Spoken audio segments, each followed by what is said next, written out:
The population of Hong Kong soared after the war, from 600,000 to 4 million when the 70s began.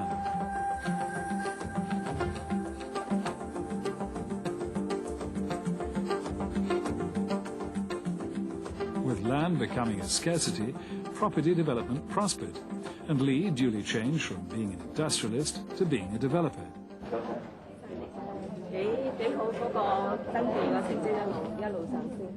我喺1972年初就同李生做嘢㗎啦，嗰陣時公司都仲未上市。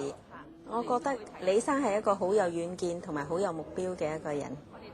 我記得有一次喺啲業務會議完結咗之後咧，我隨口話公司嘅業務將來會係華資地產公司最好嘅一間。咁點知李生即時回應，佢話我哋要比置地仲更加好。英資喺當時嚟講咧，係完全即係遠遠超前晒所有嘅地產公司嘅。咁而講話超越置地咧，係根本唔可能嘅一回事咯。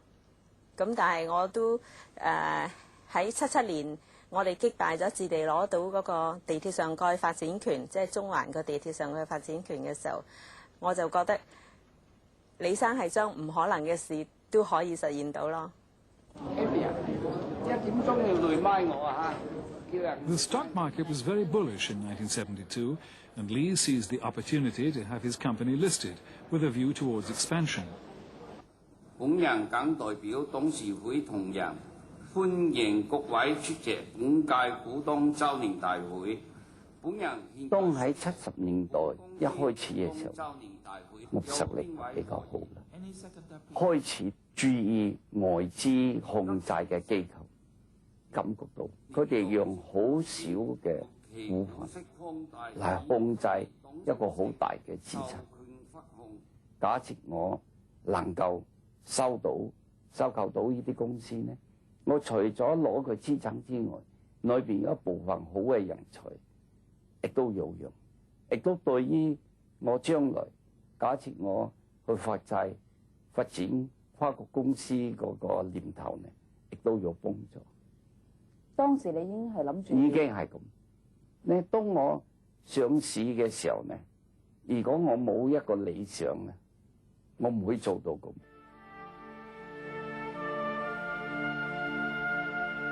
Hong Kong being a British colony, the reins of the economy were, as only to be expected, always in the hands of British-owned groups. This state of affairs changed in 1979. On September the 25th, Lee announced that he'd acquired from Hong Kong Bank control of the colony's second-largest British company, Hutchison Whampoa. Such a move began a new chapter in Hong Kong's economic history. 當時嘅傳播媒介呢，冇睇到一點，匯豐點解賣俾我？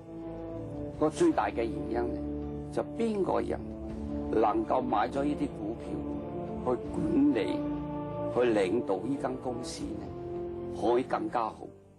我79年嘅時候，我嘅諗法，第一，我買呢個外資嘅公司呢，個好處就係我用1蚊付出1蚊嘅嘢，可以買到2、3蚊嘅價值。咁呢個比我買地產仲着數。我哋呢個大家庭呢，現在嘅人數，我相信在2000年嘅時候，我哋海外同埋香港嘅同事會增加1/3。所以呢，你如果一個細公司嘅家庭嘅生意，你要自己喐手喐腳落去做嘅。但係到你間公司大咗咧，要令到啲員工有歸屬感，令到佢安心，呢個好緊